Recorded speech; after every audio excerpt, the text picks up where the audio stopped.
Let's tidy up this tangle of film by putting it on a reel. Here is a motion picture film, 1,000 feet, 16,000 separate photographs. Welcome, everybody, to the official space section of the charter. What's the truth? You can't handle the truth. Sir, you're out of order. Out of order. I show you out of order. Okay, so like everything that we do here, we like an origin story. We like to know where people come from. What they were doing the day before, they were like, I'm going to be this in film. So where were you in your life when things started to be cinematic, let's say? Well, I started kind of that journey of wanting to be in the film industry quite young. Okay. Like I was competing, like I did like a little short film for A little smart short film. little short film when I was really young, like I was in grade 3. Oh, what is it called? No Freeze one Frame. here. Okay, really? Yeah. Like why does that sound familiar? Freeze Frame Film Festival. Okay. It's I think it's mostly in French. Okay. I haven't been involved in a long time. Sure. But that's the kind of like where that blossomed. I mean, always. And 3. Grade 3. Yeah. Grade 3, sorry, grade 3, okay. Grade 3. I mean, ever since I was really little, like probably 3 years old. There's videos of me like going up to my dad and being like wanting to grab the camera. Oh, I want to be a director. Like I would say that as a really young girl, and then my dad would Interesting that you had a frame of mind for... I just always wanted it. Always. That's really cool. Yeah. And then watching movies with my dad, we'd always, far too young, he introduced me to like Good the man. alien movies. Well, you saw the Predator skull, and I'm like, oh, someone's showing how they roll. Yeah, exactly. Like, I loved that stuff. Sci-fi movies. My dad would watch all the special features with me, and then he would always look at me and go, Sydney, one day you're gonna be a woman director. Because obviously, I mean, times are luckily changing now. There's way more women directors now. But There was a time when if you said director, everyone knew you were like, oh, a man? Yeah, exactly. So Yeah. my dad would just kind of planted that seed in me very, very young. So, I was in grade 3, and my teacher had this opportunity and like to, get us involved in like more artistic sides of things. And he saw that I did way better in school if I was filming stuff and making little scripts. So he was the one that said, oh, you should, do freeze frame. And then he got, That was here in Manitoba? Yeah. Okay. So then I did that, and then it kind of slowed down in middle school because we just didn't have the access to things. But as soon as I Sure. went to high school, I went to Sturgeon Heights. Okay. They have a program, I'm guessing? They do, yeah, a really great media productions program. And then my teacher there, Who's your teacher? Mr. Cardinal. All right. Yeah. Hello, Mr. Cardinal. Hi, Mr. Cardinal. He really got me involved with, competing at like, honestly, it's gonna slip my mind because it's been so long, but like, stuff through Red River and like Competitions, yeah, like just put together 3 minutes, send it in, and see what you can get that for type of stuff, or like radio spots, like making PSAs for radios. Do you have a radio voice? No. Not me. But it was like, don't do drugs, like that type of... Not like, don't do drugs, kids. No, it was like, very soulful, sad, this is what's going to happen. I know what you're talking about. Like a Sunday afternoon commercial, right? With the family. Yeah. Yeah, or like your brain on drugs?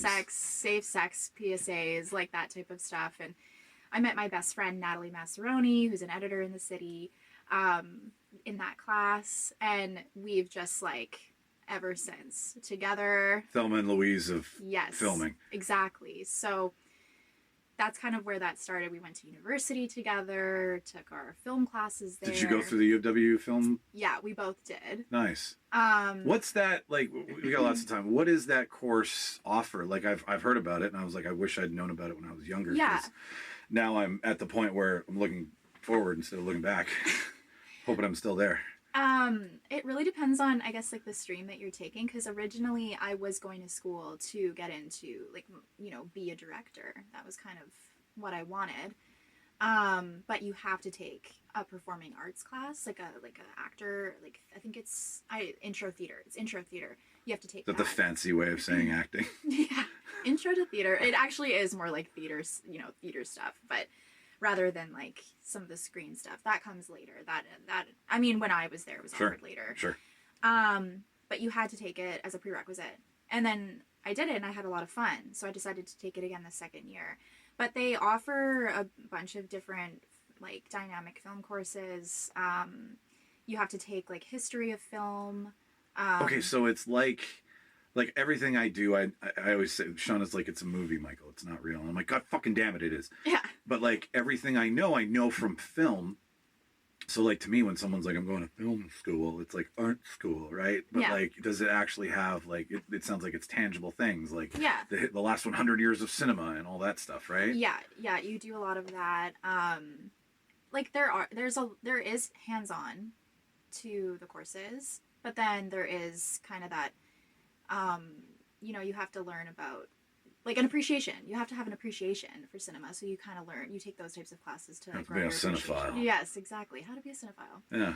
So, and 101. that's where everybody learns. Like that's where everybody ends up saying, "Oh, my favorite film of all time." And I Citizen always- Kane. I was just gonna say that. My favorite film is Citizen Kane, Clockwork Orange. I'm like, there's no way your favorite movie is Clockwork Orange. Like, there's just no way. There's nothing fun about Clockwork Orange. Like, But- your favorite movie should be fucking fun. And this is how I know. Like, I used to always, I say this joke to people all the time. Like, I tried a dating app one time. And Well, as we people- all. We've all gone through that hole. It was a while ago. Tried it once. And it was like, you can put, I guess, like, what you do for your job and Sure. film industry. Yeah. And then so the question is like, what's your favorite movie? Or somebody will say that. And then they always say like, yeah, Citizen Kane, Pulp Fiction, Clockwork Orange. And I'm like, you took a history of film class kind of thing. That's how I know. And I'm not knocking people who genuinely, say that. Pulp I Fiction love those three movies. Great. And I'm not knocking if that is your favorite movie. But a real answer is like saying The Goonies. Yes. Or The Dark Knight. Return to Oz. like all these different movies where that's Idiocracy. Alien, like that's Right? a great movie. Yeah, So yeah. I'm like that. I could believe that. And I get ridiculed for that on the show because I can be that guy. I'm like, get rid of that film dick that I can be, because I'm like, whoa, let's talk about film.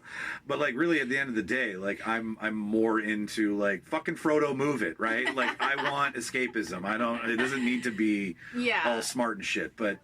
But I mean, yeah, like there are there are people that really love those movies, and I'm just teasing genuinely. Yeah, no, we But- there's all shapes and sizes. Exactly. But yeah, like you kind of study those movies that had like major points in history. Do they study things like Freddy Got Fingered or No, I like couldn't Battlefield think Earth or do they study the bad ones and be like, this is why it's bad? Oh yeah, like I mean, there are moments like, or there were times where maybe you'd pull apart scenes that like why maybe there was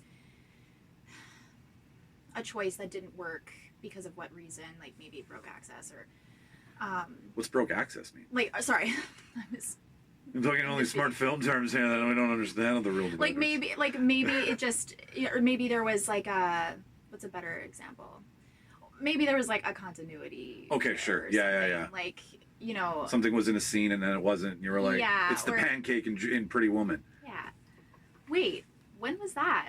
So in the breakfast scene, she's eating a Danish in one shot, and then it's a pancake in another.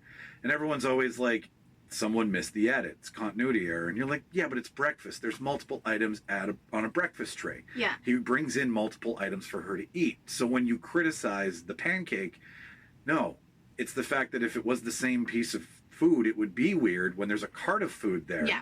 But now that we have two different foods, she's just improvising and eating through. So, I mean, those are the errors that someone's like, fucking blunder. I'm like, no! Yeah, Realism! I didn't even notice. I just watched it for the first time actually. Ooh. That's okay. Because it was like a classic. Haven't seen Toy Story. What? I know. I'm broken. There's a piece of you missing. I know. But Schindler's List 72 times. Okay. So what does that say? Yeah, maybe you have a certain palate. Yeah. Yeah. Like really dark and horrible I was gonna say- atrocities in history. Important movies to watch. But... And then dick and fart jokes. And nothing in between. Yeah, I was gonna say it's Dumb and Dumber, or It's Dumb and Dumber, Schindler's List. or Cinema Paradiso. Like it's either or. Anyway, sorry. So yeah, so you're in this. I don't know. course. Yeah, it's just like it's just to build an appreciation for cinema, and you know, it's been so long since I've taken the classes, I couldn't even accurately speak to them at this point, because Okay. I bet you any money they're different. I mean, the Totally. professors are all different, so I'm sure that they're completely different. I can sit there and be like, oh, they talk about this and that, but I'm gonna just butcher it, and, Sure. you know, because it's just so different from when I've taken it. So Did it give you, like, did it ignite the director in you? Did it show you other things that maybe you wanted to do? Because you do wear many hats, right? Yeah. So, like, what did you come out of that feeling charged, or did you come out of that, like, how did it?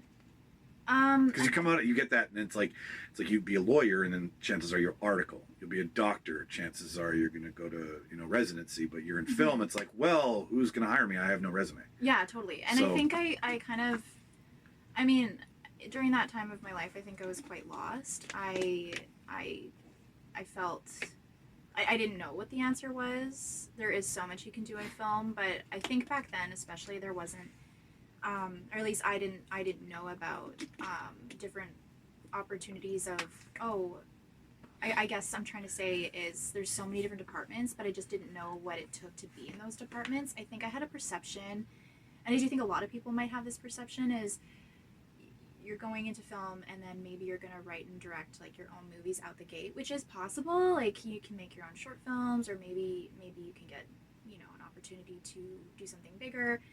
But a lot of the time, I think people maybe don't realize how much there is to do in film, how many different jobs there are. Yeah. And so I think during that time, I had maybe a perception of what working in film would be.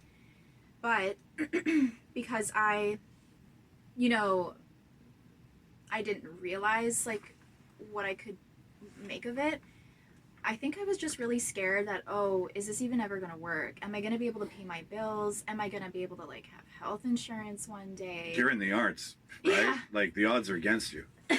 Exactly. So I think I felt really lost. But I still enjoyed the journey. You know, I did a lot of short films with people. We went, you know, entered into film festivals. But my involvement in that capacity was acting in them. But that wasn't like my focus at the time. Well, It was to become a filmmaker. You know, in my ignorance and the little that I know, I'm like, every actor that I love at some point or another wants to direct or turns to Yeah. directing, right? And it's like you've and it's almost like you find out that they wanted to do that from jump. Yeah. So what is that, because like how do you go, I want to be a director, to seeing the vision to being like the actor who wants to play the part? Like that's mechanically, those are different parts of your brain. I'm not really too sure. Maybe it's like a, you know, storytelling as a whole. Sure. Because like even if you're telling someone else's story as an actor, you still feel like you're still portraying it in your way, and what your, you know, take is on the story, and like what you bring to the table for the character. So you're still a part of that story building and that process. Yeah, So okay, I can see that. I You're a think- filmmaker as opposed to being so broadly or so narrowly put into a category. Yeah, and I feel like you're part of something bigger. Yeah. So perhaps that's why. And a lot of the directors that I have worked with that have performance as their background, like maybe they came from being an actor, have been some of the, you know, the best directors I've worked with, because they know exactly what direction to give to get exactly what they want. Like they know how to communicate that. Yeah, they have a 4D visual of everything, because they can be in the shot, they can be behind the camera, they know Yeah. things. Yeah, and that's not to say that directors who don't have that experience haven't been amazing. They've been great. So why is Steven Spielberg as great as he is? Why are the greats as great as they are that have never acted? What is that? I don't even know that answer. I couldn't even tell you. Well, ladies and gentlemen, it's been great. No. Goodbye. Because I see more now, knowing that, you know, you hear that Olivia Wilde, right? That's an actor to me. That's all that is. But then you hear them. It's like, you can direct, and it's just so foreign to my mind. But for somebody who plays in the world of film, it's like, no, it's just another job. I think that's cool. I like it when someone can be like, yeah, I can wear this hat, and then you can take that hat off, and you can be like, no, I can see it from that angle too. And I guess Yeah. it gives you a better perspective too of. An appreciation. Yeah. I feel like I've said appreciation a little bit in the last little bit. I mean, but I think it's very true. If you wear different hats throughout like your time in the film industry, I think you do develop a greater understanding. You know what goes into everything. You know what everyone's part is, and then therefore that gives you a greater appreciation for everyone's involvement. So, yeah, I mean, that's why humility. Yeah, it's essential, and that's why I always tell people that it's, you don't need to feel like you need to limit yourself to one thing. I think it's great to learn multiple different departments and areas, and then kind of makes you so that way you're just more likely to be to keep getting work. Yeah. Well, and that's the thing too, is that I'm like, okay, so if you want to be an actor, you're not going to be an actor day one. If you want to be a director, you're not going to be a director day one. Exactly. And it's so much a OJT environment, on the job training, right? Yeah. OTJ, whatever.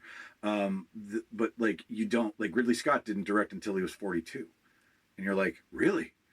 That guy didn't direct Aliens until he was 42 years old. But like those are the type of stories that make me feel better, because I feel like you're not on the clock. Yeah. And a lot of the time, people compare themselves, I mean, in my experience, to people who maybe, started when they were really young. Yeah. And a lot of us can't relate. A lot of us, went through their university years and they're just trying to figure it out, and then they're starting. And that's a pretty normal experience. Par for the course, yeah. But because you're seeing all these success stories from people that are quite young, that's like less than 1%. I feel like there's always this kind of, I don't know, countdown that people, and it adds stress to you, because you feel like you need to accomplish something, or you need to prove something to yourself and others. But I mean, people can find success right away, or they can build it, or all of a sudden it can happen one day out of the blue. Lightning strikes. Exactly. Yeah. Nice. So you get out, you've got the degree. When do you start working? What's the first day on set?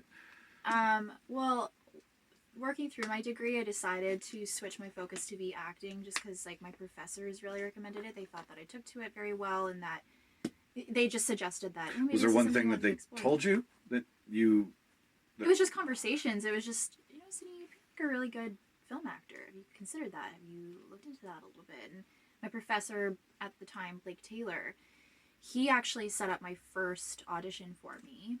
And what were you reading for? I don't even know what it's called now. At the time, it was called No Miss. Oh, Jesus Christ. You read for that. I did. The Henry Cavill movie. Yeah. I love it. Henry Cavill? Corey had a big bit. Corey was on screen with Ben Kingsley in that. Was that Corey Wojcik? Yeah. Yeah. Yeah. And like, it took me a minute to be like, oh, that's your role. And I'm like, you're such a nice guy. I'm so glad that nothing is relatable. But like, yeah, no, I remember when that came through. Yeah. Okay. So, all right. Yeah. So I read for that. And I didn't get it. But like, nobody casting gets the director. First one. Yeah, that's true. The casting director was wonderful. Her name's Carmen Kotick. Everybody talks lovely things about Carmen. She's the best. Yeah. So she was really encouraging. I remember when I walked in the room, she knew I was so nervous, because my professor told her it's her first audition ever. Carmen just was so nice, and I think she talked to me about the weather to make me feel comfortable. Sure. Yeah. How much does a polar bear wear? Enough to break the ice. And so finally, when I felt more comfortable, she let me do the audition a couple times before I can really just feel more at ease. And then I walked away from that, and then I went and auditioned for Channel Zero, which is a show on Sci-Fi. Everybody loves Channel Zero Manitoba. It's the best. It was a heartbreaker. I loved it because I was like, oh, we're taking stories from Reddit. I loved it for that reason too. Right? Like, give me creepypasta. I love that stuff, and I liked that it was an anthology. Each season was something like a different story. John Carroll Lynch, Rutger Hauer, like. And I booked. So. Oh, you were on Butcher Block. Yeah, I was. So he played my father. Oh.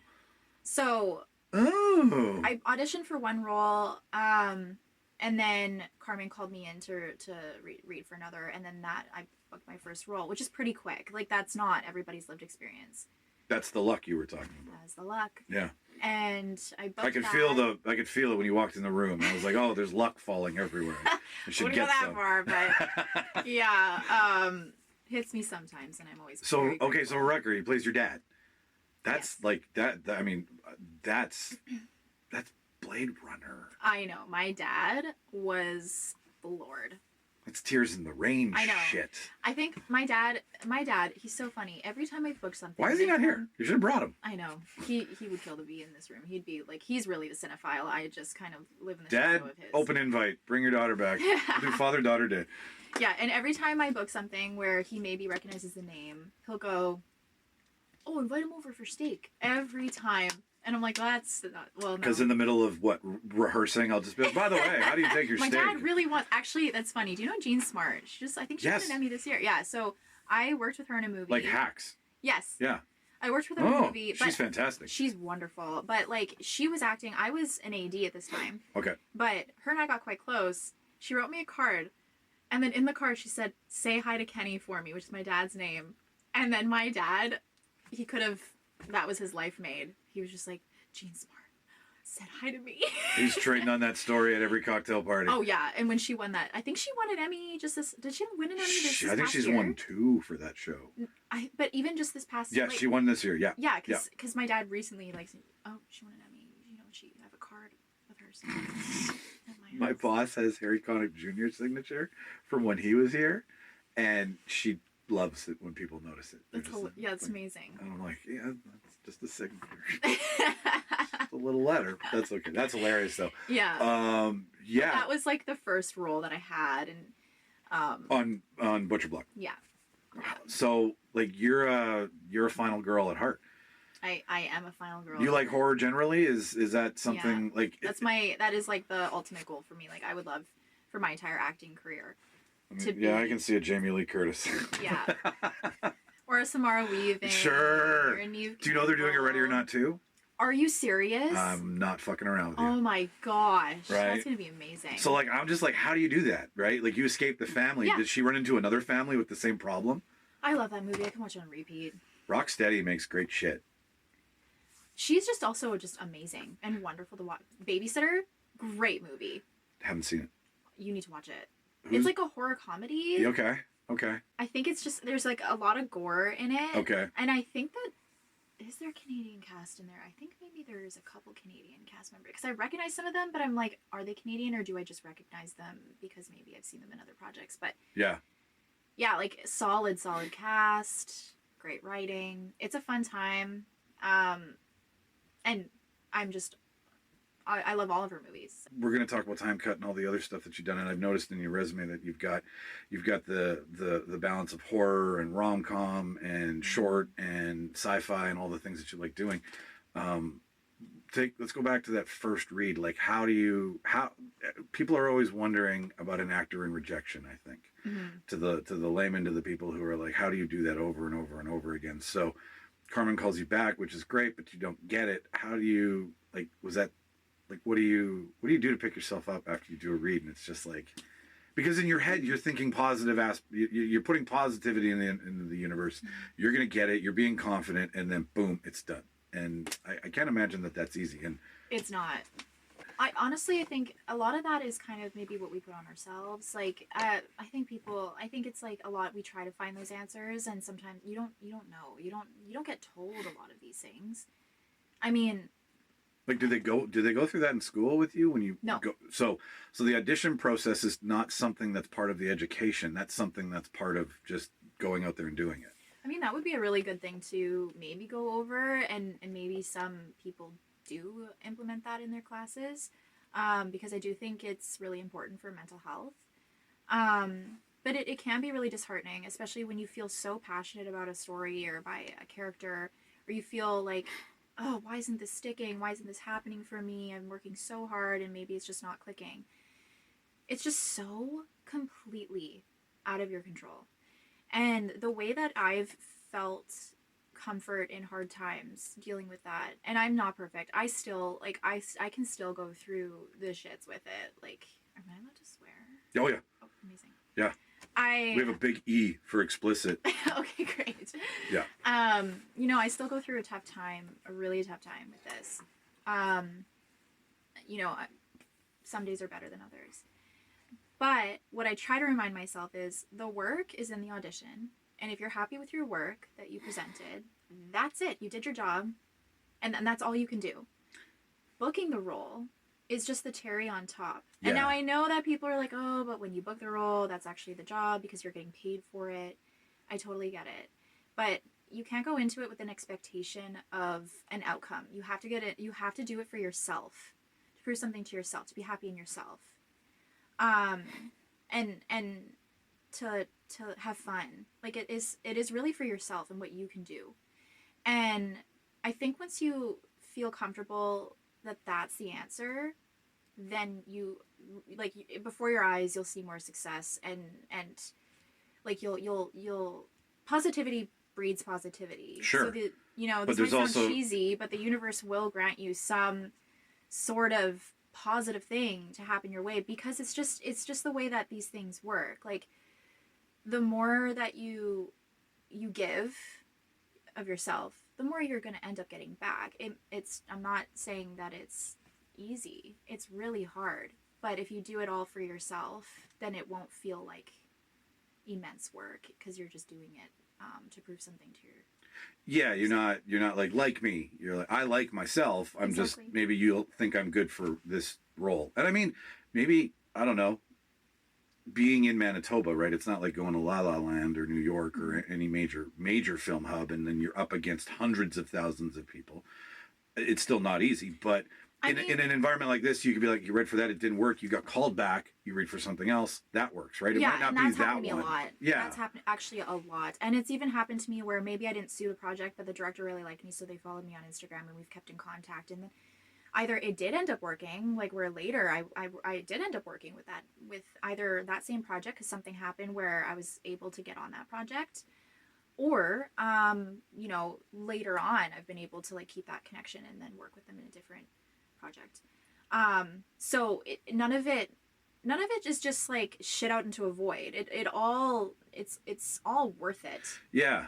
you know. And that's the misconception, I think, that like the general public is like when they see the audition process, it's like, no, you're getting in front of casting directors, you're practicing, you're getting a chance to do it, you're getting over your nerves, right? Like there's all something there. It's like working, like Jimmy and Martin do comedy, right? Charles has done comedy. I can talk to you, but don't ask me to put a bit together and have a premise and a setup and a follow through. Just let me riff, right? But it's so crazy to me that these two things, comedy and acting, are like you just go do it to get good at it. You can't just be naturally good at it because there's too many variables. Yeah, and I find that like when you get on set, like you learn so much, and you know, it's like the audition process is so different than the process being on set. It's really such a it takes a lot of time. And so why not enjoy the journey? Don't put pressure on the journey.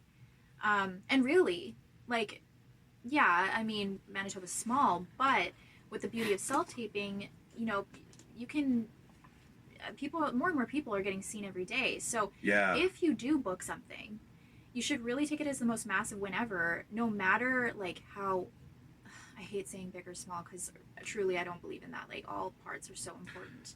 But Hey, rising tide raises all ships. yeah. But think about how many people went for that same role and then it went to you. And so it's kind of like that's a massive win. Like I mean, 100 plus people probably read for this, and it only can go to one person. Yeah. And so if you don't get it, you can't take it personally, because it can be like the most, you know, smallest reason that is so out of your control that you would actually go insane if you overthought it. Oh my God, yeah. And I've been there. Like I have overthought, you know, maybe why or why not I didn't book something, or maybe I got so close and then it fell through very last minute. That has happened to me a lot, and it was really disheartening and soul crushing. But I picked myself back up, and I feel like now, with who I am today, I'm able to recover from that a lot quicker. And I really wish that there was someone in my corner when I was young and I was first starting off to have these conversations with me, to say, hey, it is going to be okay. And people always like kind of like roll their eyes at when people say, oh, you'll see when you're older. But it's true. It truly is. Yeah, it's true. I completely understand when you say, I wish I had somebody to tell me, like, to Sherpa me up the mountain, so to speak, and be like, not because you have to do it to learn how to do it, but at the same time, like, don't do this though. Yeah. Or this is a bad thing if this happens, right? Like just pitfalls and shit, stuff that, you know, is just general knowledge. whereas each audition is going to be different. How do you memorize? How do you do the thing that's the toughest? How does that work for you? What's your trick? Honestly, working with other people is what helps me memorize the fastest. My lovely partner, he is just so used to the fact that when I get an audition, it's like, all right, Ben, let's go. We got to read this out a million times, which maybe isn't the greatest. So does he like monotone it, where he's like? No, he's an actor as well. Oh, okay then. Yeah. Wow. Yeah. So I you're really getting really into it. Yeah, and he's fantastic because he's got that brain where I always tell him you'd be an amazing director because he'll point out little details that maybe on the first pass, like I didn't consider the weight of something. Like a beat or like a wording, okay. like wording. I'll maybe kind of loosely say it, and he'll say, I think that maybe you need to really think about the weight of why, the sentence is structured in this way. And then I'll go out, I'll revisit it and we'll talk about it. And then I'll realize, oh, geez, he's a genius. I gotta rethink. One for you, dude. Yeah, seriously. I am the conduit to his genius. Muse, conduit. Yeah. But yeah, that's not the most. I wouldn't even recommend people relying on that because I will be the first to admit it's not always like the greatest process because if he's busy, then I find that getting into that memorization might be a bit more difficult because then the bouncing back and forth is what gets it in my brain. And then just talking about the character and like being able to have those conversations because I love having those conversations is what really like just feeds it into me so quick. So when I don't have that, it just takes me a bit longer, but it's like, recording the other person's lines. It's a lot of that. Sure. Whatever works, right? Like, it doesn't matter how you get there. It matters that it works on game day. Yeah. An actor on set introduced me to a program. Oh, I couldn't even tell you what it's called right now. You tell me there's computer programs for this? Oh, there's like a memorization tool. Really? Yeah. Like a Duolingo for memorization. I don't even know the ins and outs of it. So some people listening to this are going to roll their eyes because I know that a lot of actors They roll their eyes all the time with me. Don't feel bad. I know a lot of actors use it. I know Sure. It's a great tool. And you know what? DM me if you want to know what it is because I will go. I'm sure it's on my phone. So Yeah. I just don't have access to it right now. I think I previously downloaded it. So if you really want to know the app, you can DM me. I will tell you the app. I just can't remember it off the top of my head right now. There are tools, And I find that when I have a really long monologue, like I had an audition recently for a show, and there was a 2-page monologue where you're just recounting this really long story with lots of detail. And I was looking at this like, ooh, how am I going to do this? Is that all one take? Yeah. Oh! Yeah, and no feeding back, no back and forth. It was just me talking. It's very Mike Flanagan of the whole thing, right? But I loved it because there was a purpose. Or this long. I'm telling a scary. It was for a horror. I'm telling a scary story, so I did like that. So naturally, if I'm interested in the content, I do find that I pick it up quicker. But I felt like a teleprompter. I didn't do the teleprompter for the audition. I just practiced so much by using a teleprompter and reading it off like that and trying to I'm showing you right now trying to get my eyes away from it as much as possible. Yeah. That I ended up memorizing everything and being able to just do it within the next by the next day. Whereas I thought, oh my god, how am I gonna do this? It's Thanksgiving weekend. This is due right away. I have so many family things planned. I was so stressed, and then I ended up getting it all memorized. Like Neo in the Matrix, where it just downloads instantly. And that's what it kind of felt good. like. I'm good. I know Kung Fu. Yeah. Right. I wouldn't recommend, and I really want to be clear, I wouldn't recommend people just reading off of a teleprompter for their audition, because, you're not, I think you need to actually understand and know what you're saying when you're saying it. Yeah, there's two things. It's left brain, right brain, for sure. I feel like maybe sometimes, for me, if I'm reading something, I feel like you can see a disconnect. And if you're saying something with emotion, if you're just reading it, there's maybe a slight disconnect. You're reading instead of being a part of it. Yeah, feeling, exactly. Yeah, and be part of it. Yeah. So I want to be clear that don't. Try to avoid that. Yeah. But you can use it as a memorization tool. It worked for me. Sure. I have one called Big View, which is a teleprompter for social media where you just plug in what you want and then it automatically teleprompts for it. And I've done the exact same thing where I'm I'm having a meltdown. I can't look at something and then convey the emotion at the same time. So then I just cut it off and go to riffing. What do you've done Hallmark, you've done horror, you've done sci-fi. How do you prepare for your characters? Are you Stanislavski? Do you research out hard? Do you cut it close so that it's more fresh? What's your process? And does it change? It changes. It does change? It changes. Take me through Lemon Drop, for example. Lemon Drop, or any of the... I'll take you through Lemon Drop. Yeah. It's a Hallmark movie. Isn't it like a children's book too? It did come from it was a book. Yeah, okay, I thought it was. But it's written by the writer. I don't think it's meant for children. Okay. Because that might be a separate book. Sure. Maybe something close. To yeah, it sounds like a Robert Munch-esque type children's. Yeah. I love you forever. I love you for always kind of bullshit. Yeah, or Sisterhood of the Traveling Pants. Yeah. It does kind of it kind of has that feeling. But what's the story for listeners so that they can go find it? It's about Lolly, a woman named Lolly, and she is trying to save. Last name Pop. Well, she ends up making Lolly's Pops, which is these pops. I'm here all week, kids.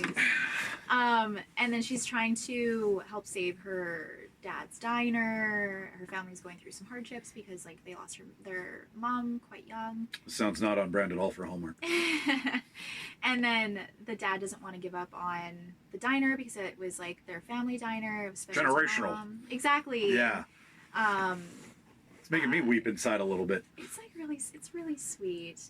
And then she ends up getting gifted these special little lemon drop candies from her aunt. And then when she eats those and makes a wish, she'll wake up in that timeline. Oh, cool. If that wish. And then when she goes back to sleep and wakes up, she's back to her reality. And then if she decides to take, I think, the fourth lemon drop and choose a reality, she can choose to either stay in the current timeline, or she can choose a different one.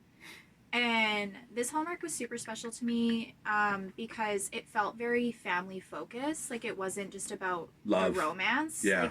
To me, the love in the movie was the family. And I really appreciated that, and I really admired that. Don't get me wrong. I love a romantic Hallmark. I think they're beautiful and fun. I do too. Yeah, talking strings. It's just instant Christmas, right? Yeah, I love it. It's their slogan, Christmas in July, right? Mm-hmm. I'm always man, it must be so much fun to just be happy. And on set, it's like that too. Everybody's just there, and enjoying each other's company. Everybody's there, and they know what they're making, and it's not.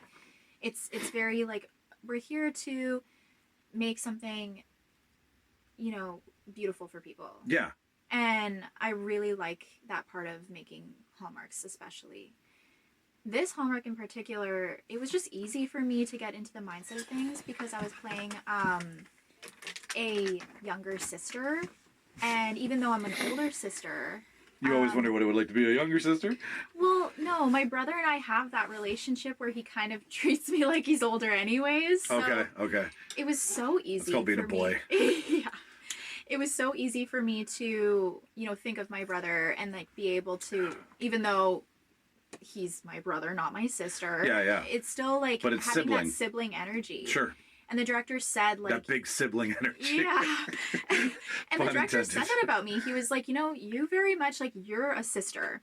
You are a sister. So I didn't I did lots of prep on it because I loved the text so much. I had so much fun reading it. So I had my prep was really, how can I make this more Sydney? How can I make this more to myself? Because I related so heavily to the love of family, and I'm a very heavy family oriented person, and I have such a great relationship with my brother, and I admire that so much.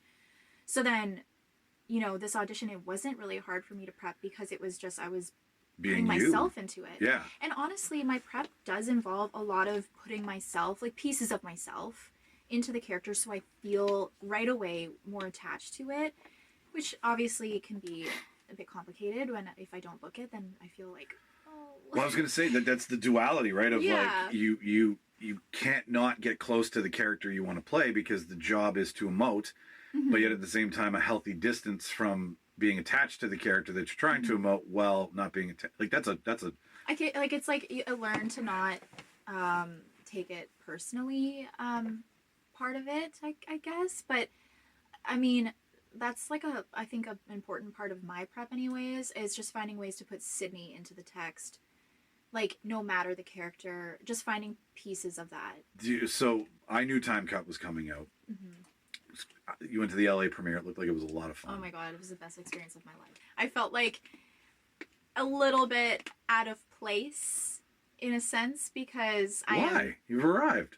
I know, but I felt like it was my first time doing something like that. And I felt a little bit out of place in the sense of, like, I always want people to know how much I value, like, their work, and I don't ever want to... I want people to know how much I care about, like, everyone around me. So I think I get too caught up in, like, if I enjoy this too much, is it going to make... Like, is it going to go to my head, and am I going to end up being, like disingenuous about something, or am I going to come off a certain way, which is so silly to concern myself with, but it is. No, I understand what you're saying. I get it too. It's being too self-aware.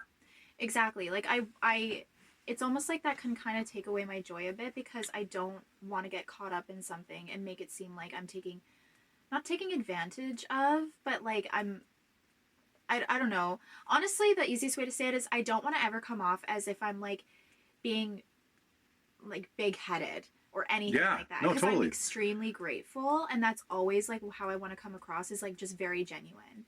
And I find that when these kind of things come up, I can almost like consume myself more about that. Keeping it in check as opposed to letting it affect you. Exactly. And I've had some really good conversations with people that kind of have put me in check of being like, no, you need to appreciate it. Yeah. And you need to celebrate it, because this doesn't happen all the time.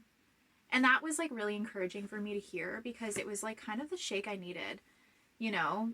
So then when I did go, I was able to enjoy it fully. Let loose. And yeah. And I love when people do ask me about it. I love recounting it. Because it's true. It you know, I don't know when it's going to happen to me again, or if it would, right? So I have to just be grateful that it did. And you know, and maybe some people that when they hear that, it pushes their aspirations to also get there, and me kind of downplaying it and being like, oh yeah, it was a really good time. Like I have to just genuinely be excited for it and say how much it meant to me. And that'll maybe motivate other people to be like, I want that experience as well. So yeah, I'm just trying not to go into my shell with it too much. I completely respect that. Like I've been in moments where I'm like, am I enjoying this too much, and it's now ruining someone else's? Am I enjoying this too much, and now it feels fake, and now I'm being watched, and now I'm in my head, and you can go to some severely weird dark places with that. No, don't get imposter syndrome. It is. It's honestly, that is the best way to describe it. It's imposter syndrome. I don't even know how to be happy in this moment, because why am I here? Exactly. And I struggle with that a lot.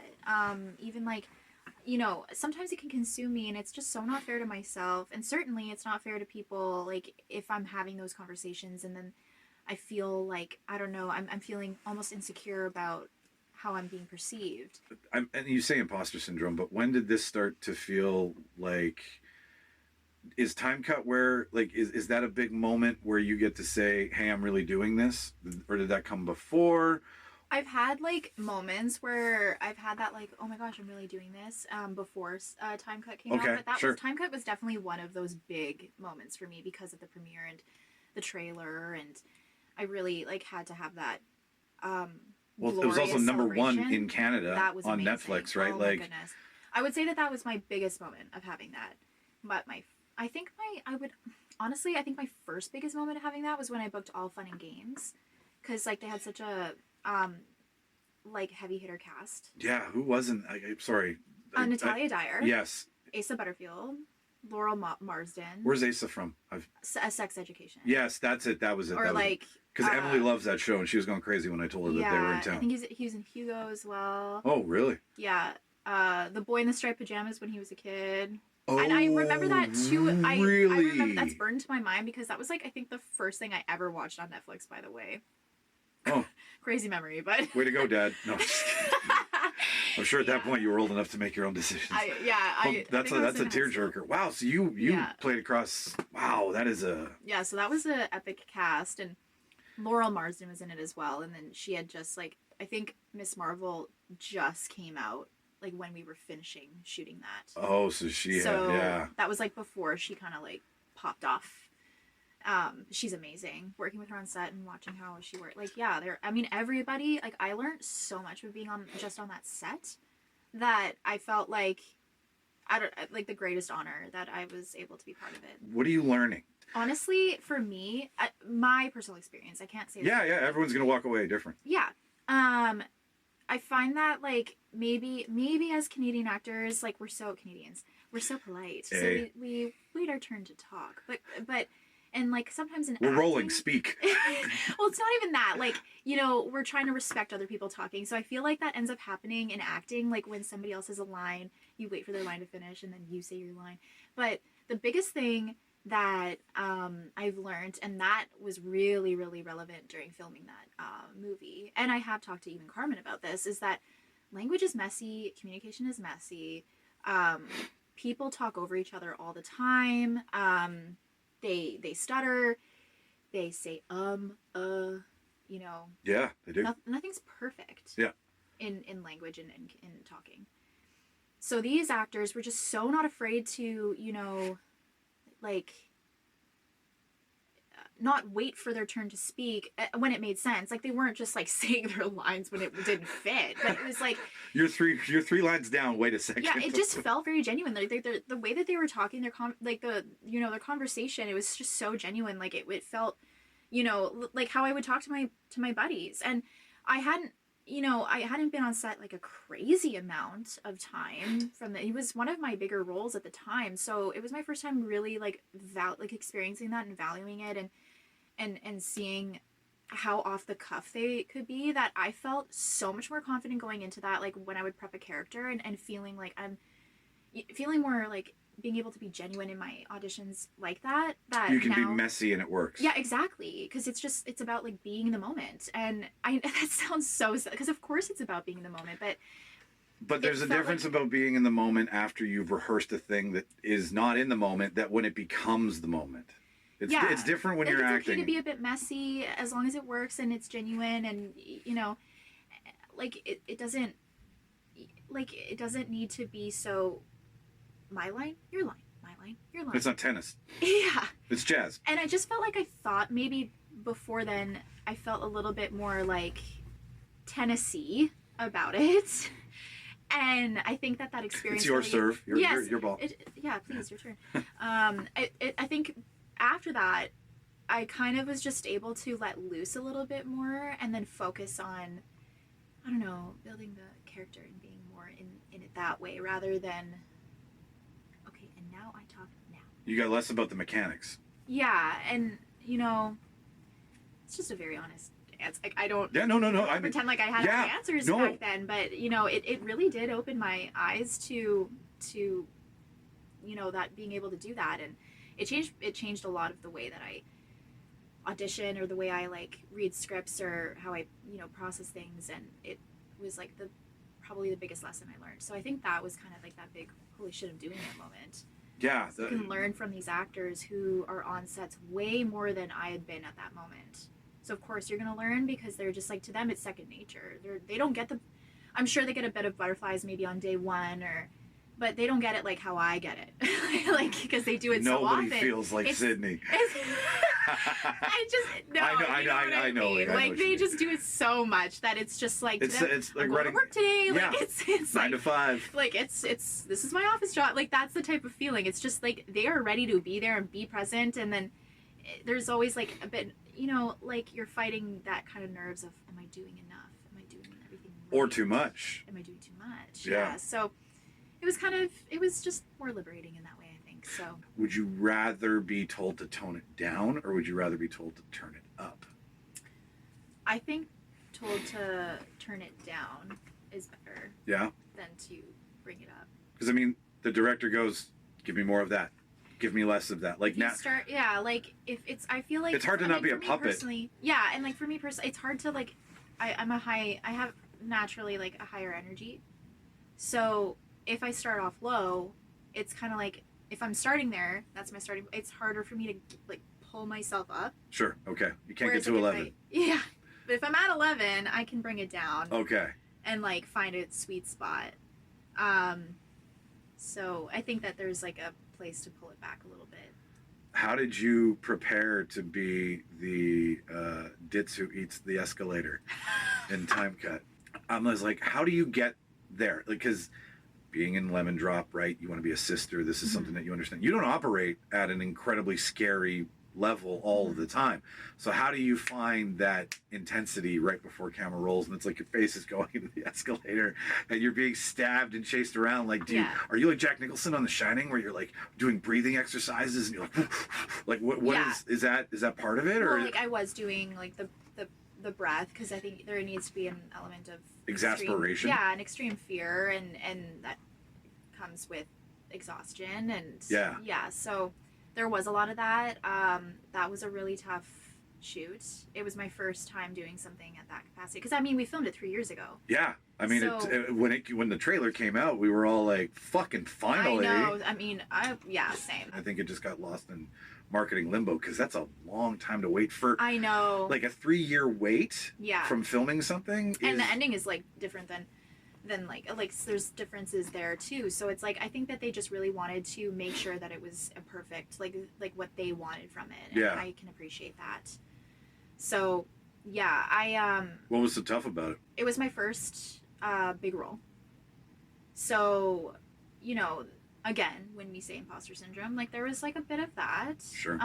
But you know, the cast was really welcoming and amazing, and I got to work with like amazing people, some of my close friends.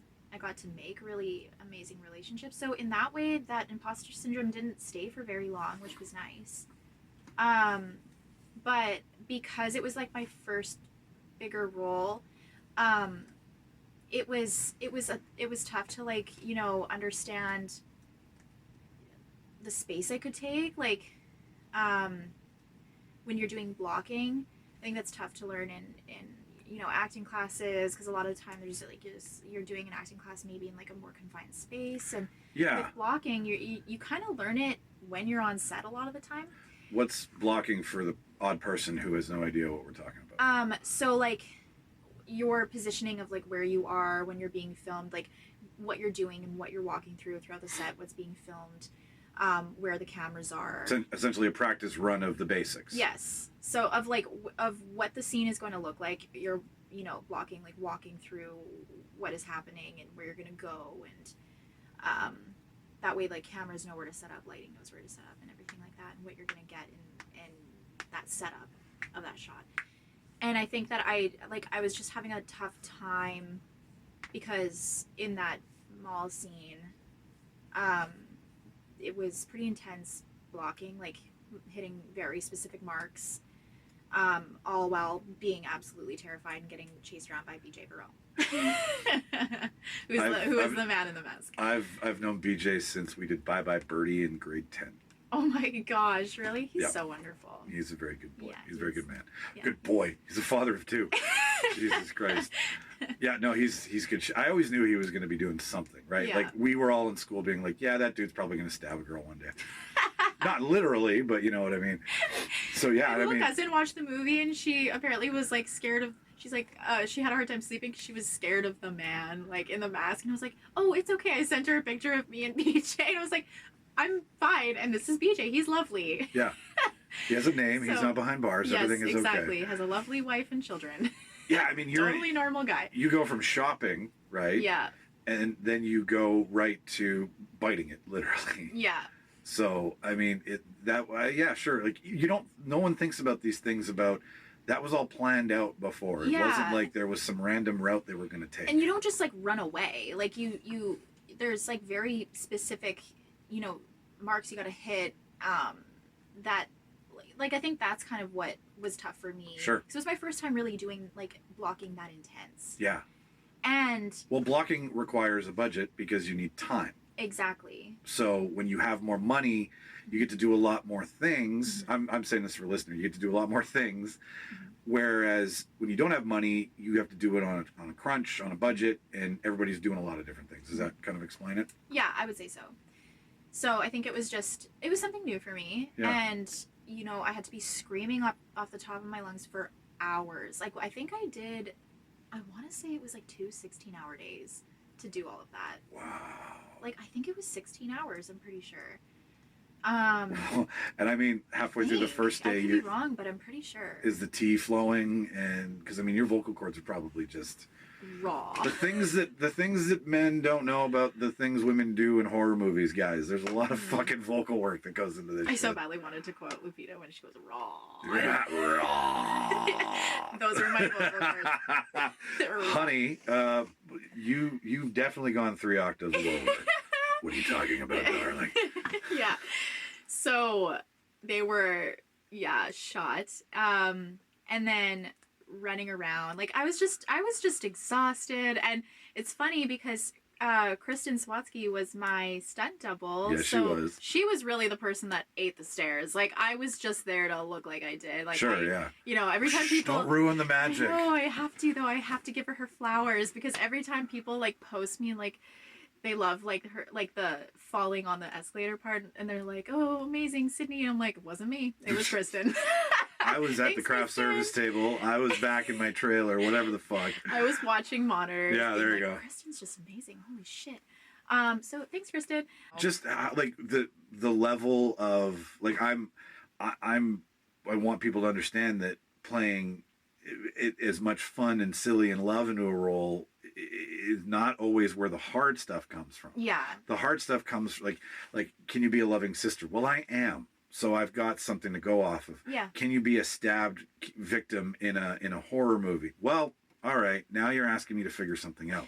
And Hannah, she's the director, McPherson. She came up to me because at one point I felt like maybe I was holding back a little bit, like my scream, because you do a good scream, by the way. Thank you. You know what? I always say I want to be the scream queen of Manitoba. I say it all the time. Yeah. And it's like, it always feels so good when people say your scream is insane. Yeah. Or I've gone since Time Cut, since we filmed it 3 years ago, I'd go to different sets to like be in other horror projects. And then they'd be like, everybody's got to be like, people literally, I made them uncomfortable with my scream. And then on other sets, it'd be like, oh, Sydney, she's got like the most uncomfortable scream you ever heard in your life. Like that type of, you know. That's a cool party trick. It is. Like, I mean, it feels good because I did hold back a little bit, went for the first couple takes because obviously it's not socially acceptable to go out and scream off the top of your lungs. So what does that feel like? Yeah. And I wish I would have taken that time to maybe go in my car and scream so horrendously loud so I knew I could get there right away, because that's what I said about like the energy level, right? Yeah. So it was really difficult for, you know, Hannah came up to me and she was like, you can do more, and I know you can do more. This is like, you're absolutely fearing for your life. Have you ever been in that position? And I was like, I think so, but I was taking it in a different way, because like in my head, you know, if that fear would be like, oh, when I was really sick and I went through this time, it's not the same, obviously. So then there's terrified and then there's stressed. Exactly. And you need to get to the upper echelons of, if I don't get out of here, I'm dead. Exactly. And you just saw your boyfriend be massacred. Yeah. So I took a second to really think about it. And then I was able to really let loose and not feel so, you know, like in my own shell. And just like tight. Like I was just like, I felt so tight. And then after that, I was able to just like let it fly. So I think that if I could go back, that would be something that I would do, is like go in my car and scream and scream and scream. Yeah. And now it's just like, I'm not afraid to do that. Like even in my apartment, I just type, my caretaker knows that I'm an actor. And so I give her a heads up. I'm like, by the way, horror movie audition. I'm going to put up like a sign on my door. She knows. And like, no one has yet to complain, because my neighbors also know I'm an actor, but like they've seen the sign on my door, I'm certain, where it's like, I have a sign on my door that says, hi, if you hear me screaming bloody murder, please don't call the cops. I'm an actor. I'm auditioning for a horror movie. And now I don't feel so like, ooh, who's going to hear me? Now it's just like, I can just let it rip, and I feel way more confident in being able to get there and have like a more, and I did get there. Like I did have a genuine scream. Like it didn't, I told BJ too, like when he was like pushing me and I was like, you got to push me because I would be scared. And he's like, I don't want to hurt you, because he's so gentle. But I was like, no, it'll be fine. And it was. And I mean, I think you've seen it. Yeah. It's pretty great. Yeah. It's awesome. So I'm really proud of it. I've never seen a set of, I mean, outside of maybe someone in the Saw or Final Destination universe, a escalator is not a common way to go. There's everyone's always like, oh, the serious roles and what you have to do, like, you know, the Heath Ledger shit, right? Where you go to a dark place to play a dark character. Yeah, you do.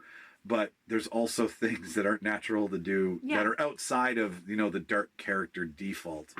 And screaming in a horror movie is one of them, right? Yeah, well, because like I said, like you don't go through out in public and then you're just gonna scream like that. Like there's this like a social norm that you follow. So when you, like, it's like your body just like doesn't want you to do these things. Yes.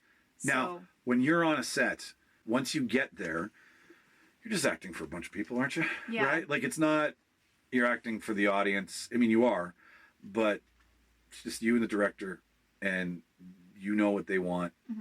So really, like, I mean, does that all fade away? Does the cast, does the crew fade away? I mean, yeah, it does. When you come out of stuff like that, is there a switch? Like, you know, end scene, right? Like, do you need a moment after I need a moment. Yeah. For something that's like so emotionally taxing like that, I do need a moment. I don't put it off on other people. Like, I need a moment. Like, I'm not dramatic like that. I mean, but I don't judge if people do need to have that. Again, they need to express it because maybe they genuinely need to have, like, maybe it does affect them like that. So I don't want to come off like that. So, like, I don't want to have that be confused. Not take it lightly. Yeah. Yeah. Because I can understand that maybe some people do feel something like that, like an intensity. But for me, yeah, I do. And I can feel, like, I feel emotions quite deeply. So I can feel that. But I think that me coming out of it, I can usually bring myself out of it quickly after I give myself just like a couple of breathing moments, but only because it's easier for me to stay in it and then just go like right to another take if I'm just focused. Yeah, and sure. I'm not. Well, how many takes were there? Like how many rolls of? Well, I mean, there was a lot. Yeah. Of that particular screaming, there wasn't a crazy amount. Like, and is it like a quick reset? Like you've run through, right? He's chased you, he's got you there, right? And you guys, okay, that wasn't a quick reset. Okay, no. But like so I'm just wondering how much time you have to stay in character. Yeah, in like between takes. Yeah, like that I have time to just like I don't need to stay. But like when my face is actually like the close up of my face going into that was like pretty quick. Like, and I think we did that like 2 or 3 times. So that wasn't a crazy amount, but like we need the right amount of flesh chewed in shot. Specifically, seeing Sydney scream bloody murder, we need like the perfect one, and we got that pretty quickly because it was pretty scary. But like the whole running around, like that was a huge process. That took some time. There wasn't a quick reset because I mean, we spent 2 days filming all that. You said 16 hours. That's a lot of time. I'm pretty sure it was 2 16-hour days, but we filmed it 3 years ago, so I could be mistaken. But we're approaching the end of this here, and like I said, we wouldn't do all 10 questions, right? Yeah. But I mean that all of this is how you build your character, who you are, what you value, what it all comes out in the wash, as they say. So where do you sit in the movie theater? Oh, okay. This is great. I sit usually like I love to sit like a little bit to the left middle. Yeah. I like that. Okay. My in-laws, like my partner's family, they like to sit right at the front. What is wrong? Do they also like going on long plane rides with no fucking media? I think there was a reason. I can't. Maybe it's just. Do they like going to the chiropractor? I think it was just to be more like in it, or I need to double check why. Like, you're not in it. You're under it. Like no, like to like experience like it being. It's on top of you. You're not in it. I don't know, but you know what? I used to be like, really, but I kind of love it. Like it's like a little quirk that they all love to share. You like dry toast, don't you? You're a fucking psychopath. Yeah, I will eat dry toast. I'll eat burnt toast. I'll fully. I'll eat burnt toast as flavor. I'm down with that. Yeah, my grandpa used to always like burn my toast and go, "Eat it. It cleans out your insides."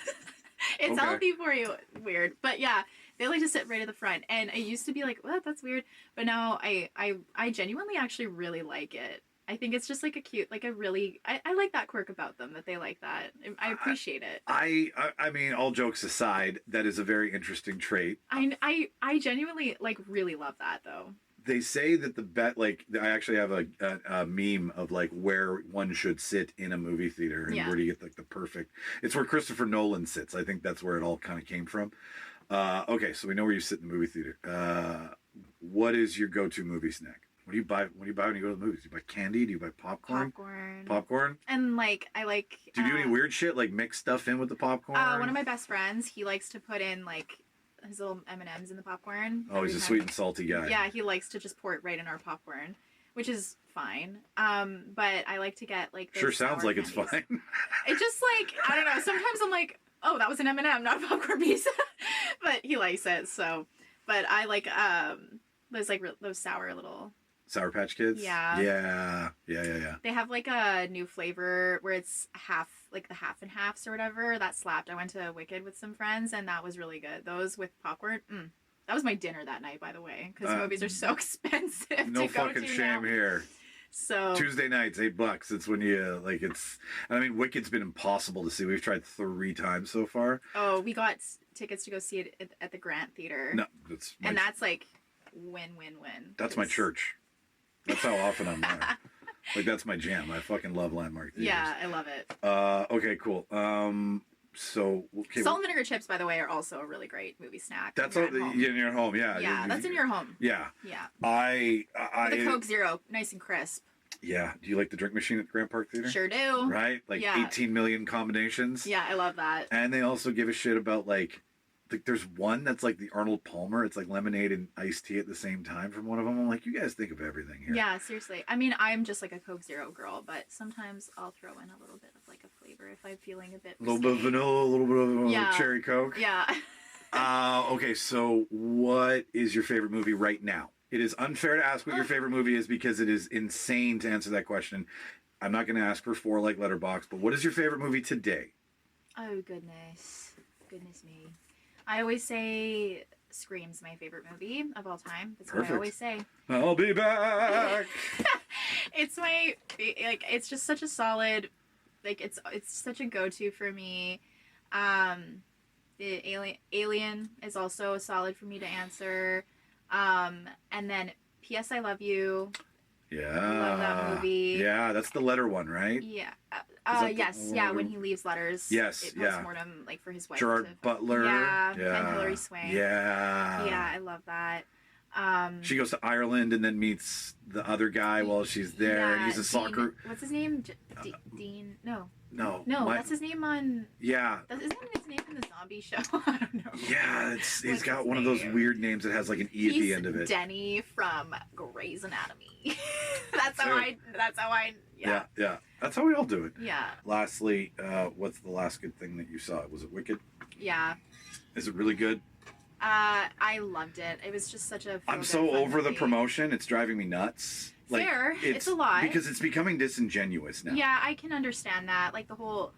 I think like the press junkets can really kind of be a lot. For everybody who doesn't know, it's like what, every 15 minutes they rotate. Like it's disgusting, right? Yeah, and it can be a lot. Like so I understand that feeling. But I watched Alien Romulus too, and I really loved it. Alien Romulus is so good. Yeah, because it also goes with the original. Alien. I know. It's dirty tech. We've all said this on the show. We like the dirty computers, the old tech, the 20-year gap. Like it's all perfect. And like the ending with the.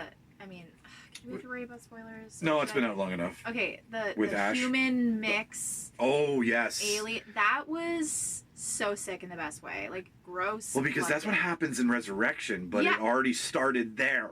So, everything was opening because I've seen all of them. Yeah. So. Oh, like Prometheus. Yes. And yep. Yeah. So then when everything, like all these connections, I was just like freaking out because I'm a huge Alien fan. So are you excited for Alien Earth, the show? Yeah, Ridley Scott produced the show.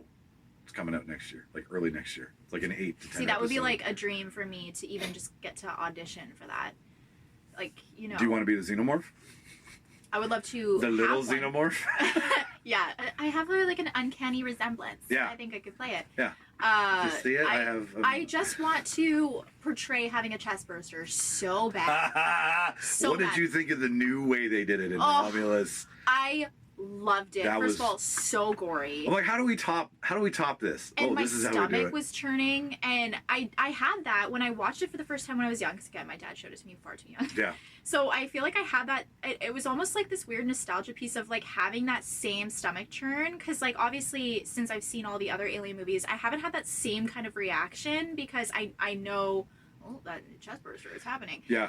But this was like a whole new experience, like reliving it in a different way, and I was obsessed with that. And even like having somebody, like one of the cast like being pregnant and running away, and then having that be involved in that capacity. Well, that took place in Prometheus too, but Yeah, they didn't let it happen because she fixed the problem. Yeah.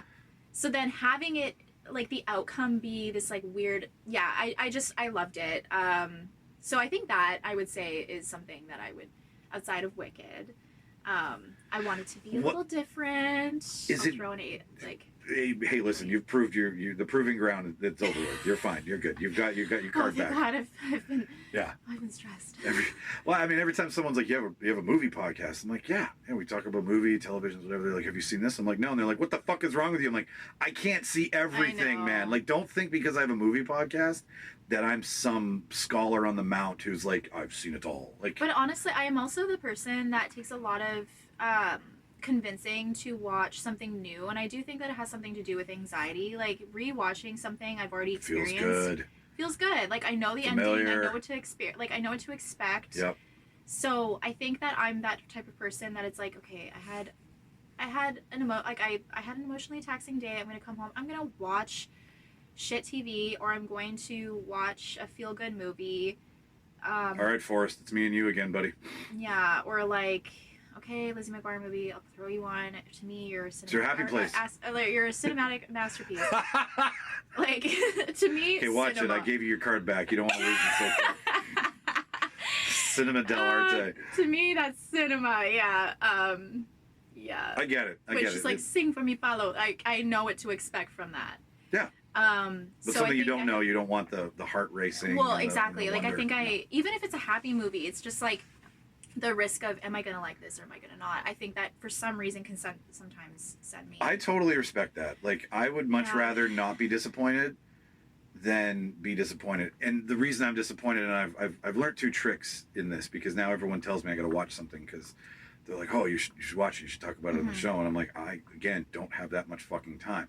I'm very selective with the new stuff. But the trick is, if 3 people tell you to watch the thing, watch it. I think that's 3 fair. different opinions on one thing Yeah.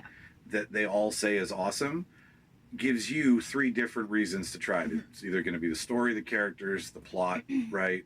I will say, ever since I started being with my partner, we've been together for 2 years now, he's really opened up my eyes to new series, because I was that person that's like, okay, I'll throw on Grey's Anatomy again. What Peak does he acting introduce for you to? me.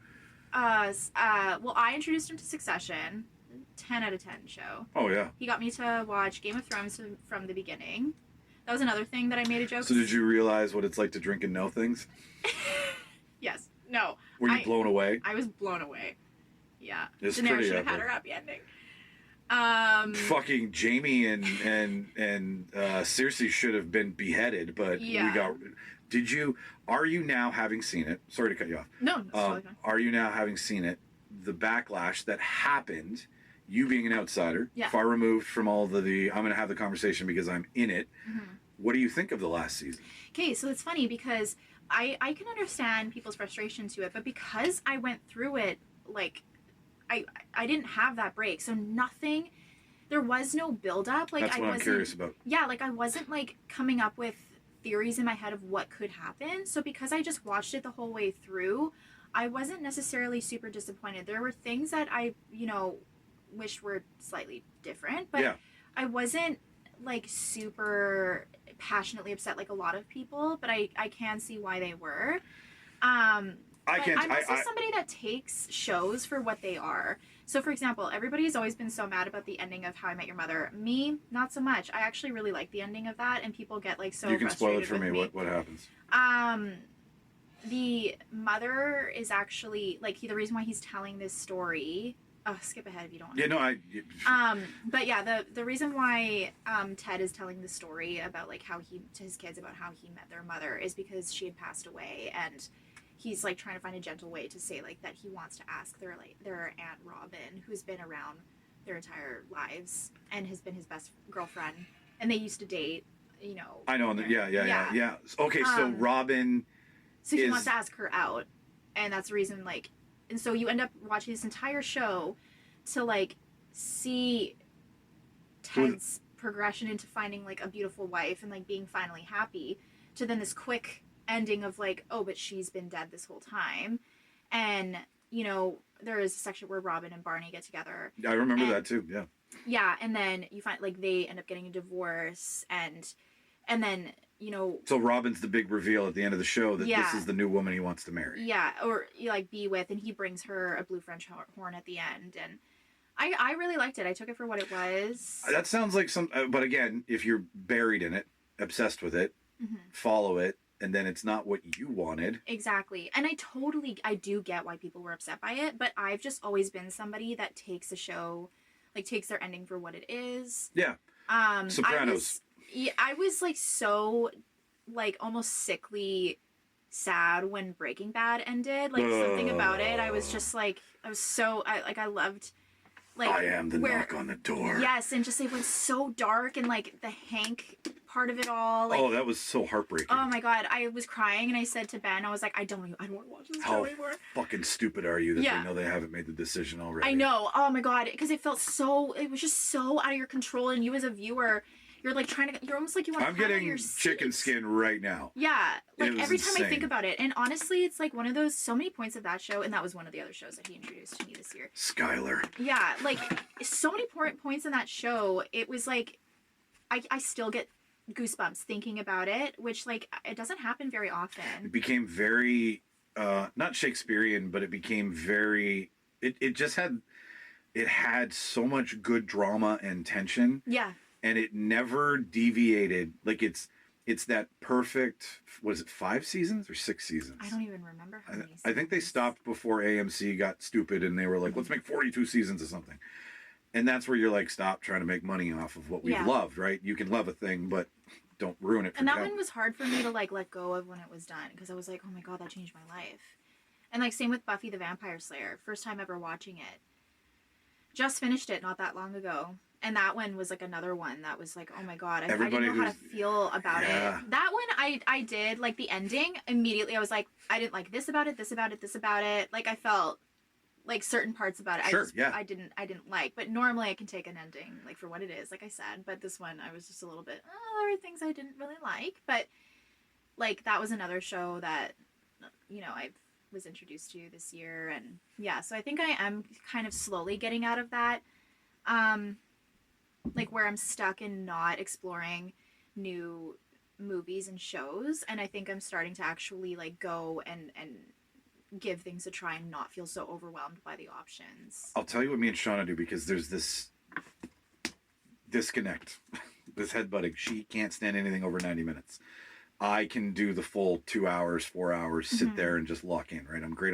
I'm the guy on a plane who could probably sit there with no media, but I don't want to.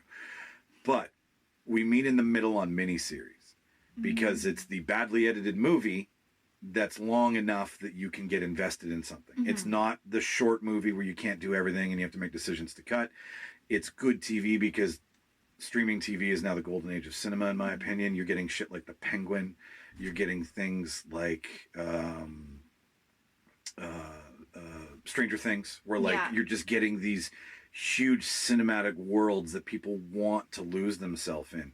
And a miniseries is a great place to go where you can get lost, but you also don't run the risk of wasting 2 hours and hoping for a big ending, because most miniseries they have one thing, right? They wrap it up. They can't get lost in a lot of things. And I think they're becoming more common, like more popular nowadays. Yeah. It's like, it's almost like that new, or that old way of a 24 to 26 episode series, 45 minutes in length episodes is kind of slowly dying. Oh, it's dying it's not dying a fast enough death, in my opinion. I honestly, like when I see 45 minutes, my heart breaks a little bit, because I'm like, no, not enough time. Like 57 minutes, an hour 02, an hour 10. Oh my God. Like Stranger Things last 3 episodes of last season were all like hour 40. Did you know I think the new season it's all going to be 2 hours. Yeah, those episodes? Duffer brothers are really taking Netflix and taking everything I they get got. because it's the finale. Yeah. Like, so they have to kind of. We're going to be in the right side up. Yeah. Finally. I need to actually catch up on Stranger Things because I've only seen season 1 and 2.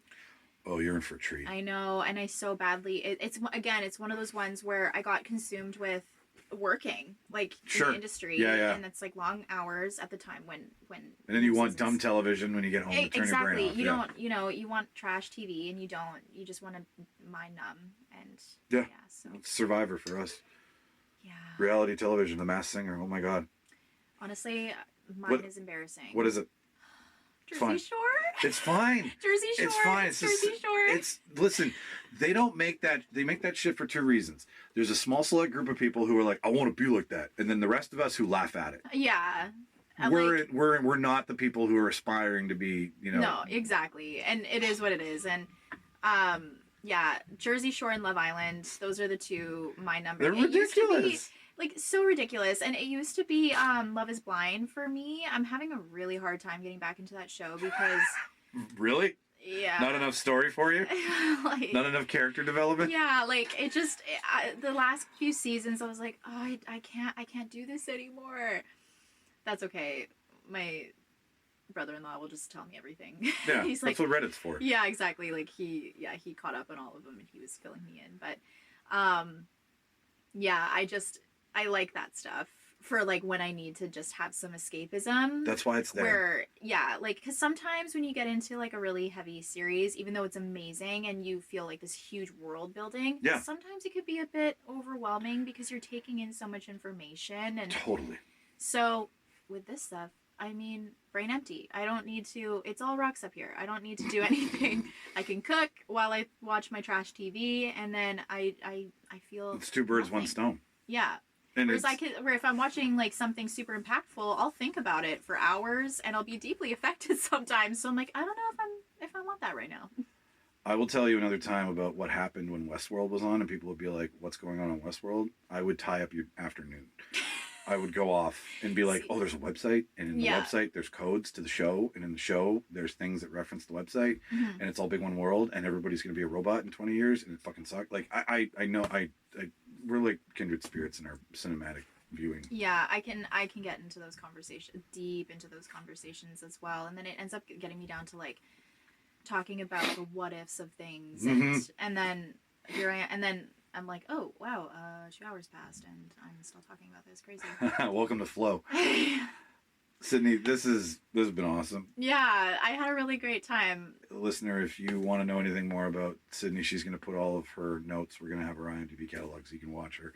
It's all going to be in the show notes. Is there anything that you wanted to shout out? Anything that's going on that you want to promote? I don't know when it's coming out, but I'm in a movie called Psycho Killing. Yes, you are. It's another horror movie. Yeah. So I don't know when it's coming out, but should have a theatrical release. Same creators as Barbarian. Oh. I know. Oh, that was a fucking awesome movie. I know. I love that shit. I love that movie so much. So I feel really like excited. I know. Like, I mean, I had that creepy feeling on set, like where I was like, oh, this is the first time where I genuinely feel like very uncomfortable. Because like, you know, when you're on the set, you're part of making it. So you're like, oh, I know what's going on. That I was like, oh. That's scary. So I think everybody's gonna have a fantastic time watching that. And I guess just, you know, keep up with me on social media. I've got a lot of stuff on the go. I've got a short film doing the festival circuit right now. It's called Clam, directed by John Bernard, who I also work with at Farpoint. Who said he'd finally come on the show this year. So I think thank God. He's amazing. Yeah, I can be like, hey, Sydney did it. Yeah, I'll push him too. I'll tell him. Yeah. If anybody wants to just keep up with some Farpoint stuff, we're coming out with, like, Farpoint's amazing. They come out with content so frequently. Well, I saw that the Strong Son's finally getting its feature. Ian does the show from time to time when he's not flying around the world. Yeah. too busy being like the most successful filmmaker. So yeah, he's got that. Oh, coming fucking up. gorgeous dog. And I have my little 3-legged dog. That, Oh, you do? Yeah. So oh, you're part of the he's got- humane yeah, dog club. Yeah, exactly. So he's got Diamond with the one eye, Yeah. and I've got Winnie with the 3 legs. That's adorable. We should find a dog with a missing tail. Yeah. And then. Well, my brother-in-law, his dog has a half-eaten, like one of their litter, I guess a dog. Oh, did the tail? ate the other dog's tail or so. Now she's only got half of a tail. So we're just collecting. Listener, thank you for listening to another episode. I've been Micheal Petrow. My guest has been Sydney Sabiston. And we've been your real debaters this week. Say bye, Sydney. Bye.